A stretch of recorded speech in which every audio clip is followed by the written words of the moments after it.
Hello everyone, welcome back to my videos. Every time I go on a listing appointment, sellers usually ask me, will you do open houses? How many open houses are you going to do? So today I want to make a video and just talk a little bit about open houses. Why do agents still do it? Are they effective? And what are the downsides of having open houses? So let's get started.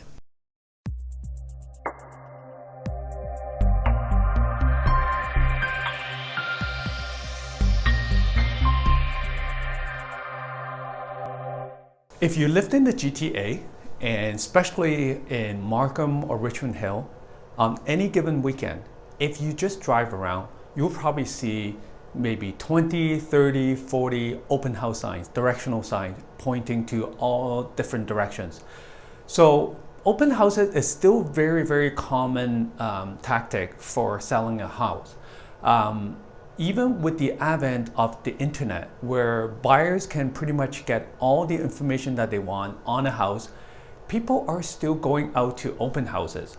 However, a lot of cities are moving towards banning open houses.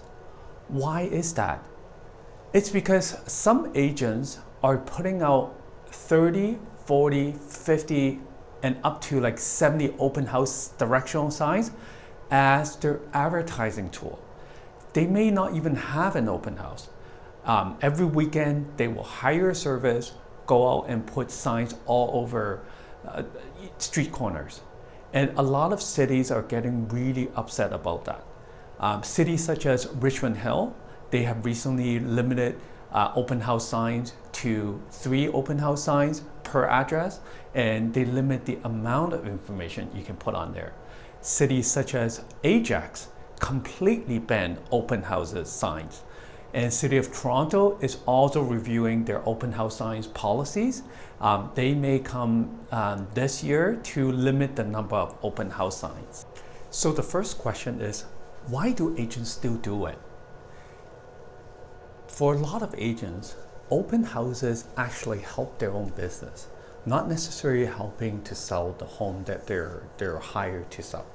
You see, if they have a listing, what they are able to do is to put out 20, 30, 40 open house signs around the neighborhood to make themselves look busier, bigger.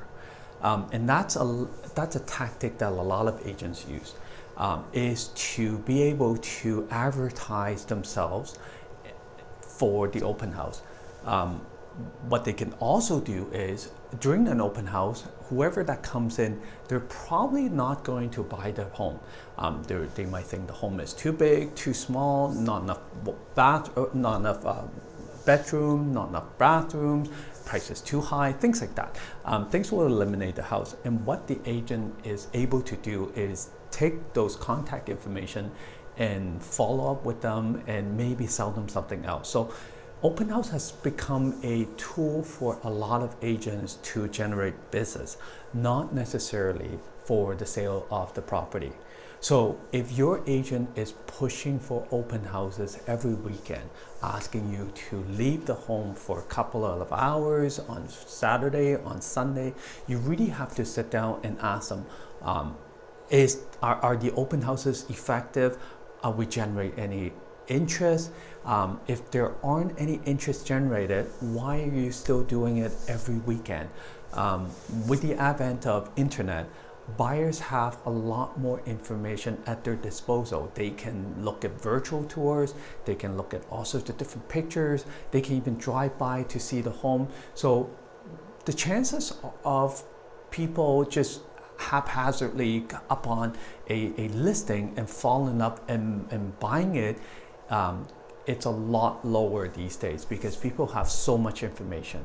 So what you need to do is really discuss with your sales professional as to what the open house strategies are. You don't really want to let your house be used as a tool for them to generate their business. They should be marketing your home instead of marketing themselves. And open house and open house signs give them a chance to just market themselves instead of that home. So the second question I want to answer is, are they still effective? Now, in my 20 years of experience selling real estate in the greater Toronto area, what I find is open houses work about 2 to 3% of the time, meaning for 100 properties, you'll find maybe 2 to 3 properties that are sold through open houses. Majority of them are sold through either the open MLS or the buyer actually seeing the listing, contacting the agents, and the listing agent, taking them in and selling them the home. Very, very rarely do people nowadays just drive around without knowing the price of a property, walk in and fall in love with it and buying it. With a lot of mobile apps, a lot of online websites, people don't really drive around anymore. When they go to an open house, they already know a lot about that house. They've already seen it the night before, the days before. They know how many bedrooms it's got. They've looked at the photos, they've looked at the virtual tours, they know the price, and they probably know the area as well. Buyers these days know a lot of information because it's easily accessible. So do open houses still work? Yeah, they do, but very, very small percentage of the time. Now, there are two types of open houses. First type is the public open houses where most people are familiar with. On the weekends, they're usually 2 to 4 p.m. on Saturdays and Sundays. Those are the public open houses. There is another type of open house, which is an agent open house.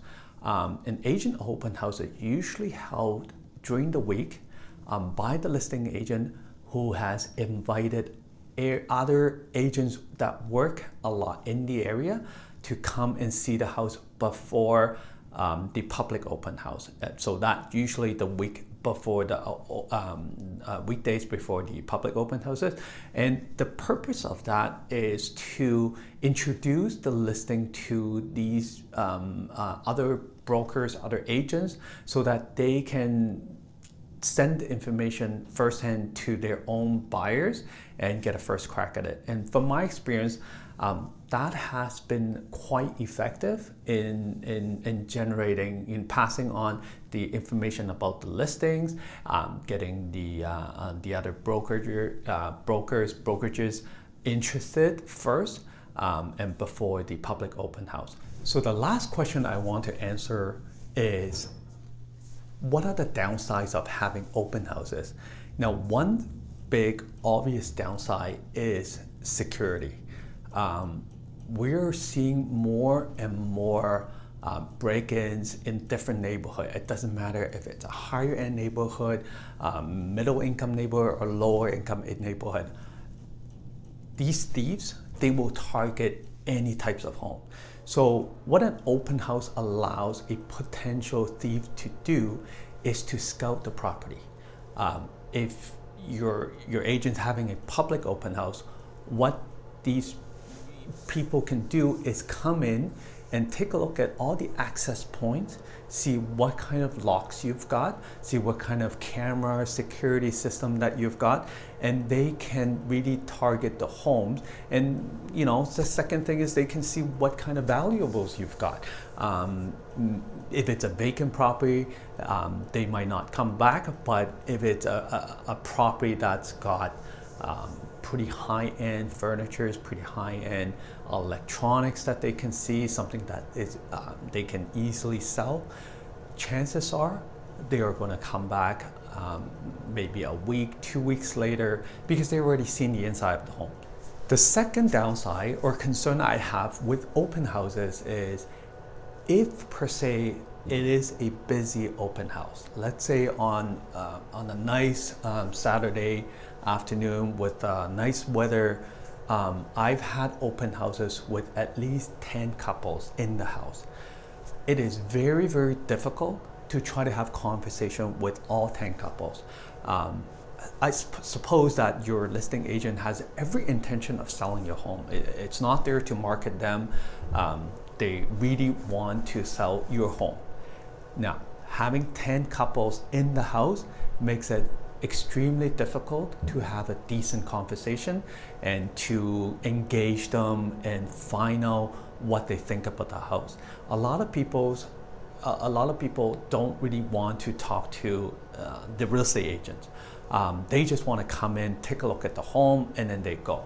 And a lot of times they also have their own agents, so they really don't want to discuss about their if they like or if they don't like the house with the agent that's on site. So my take is, with a public open house, if it gets really busy, it's much harder to engage potential buyers than if the listing agent were to take them in one by appointments only, because by appointments there will be only one couple, and you can really have a better understanding of what their needs are, address their concern about the property, and do a much better job of selling the property. In conclusion, I think open houses are still a good way to market a home. However, you have to be smart about it. It's something that you need to discuss with your listing broker, listing agent, about what they are going to do in terms of security measures for open houses. Just to give you an example, for myself, I will always ask visitors to provide their driver's license. With that information, I have their names, I have their address, and I'll be sure to let them know that these are collected for security purposes.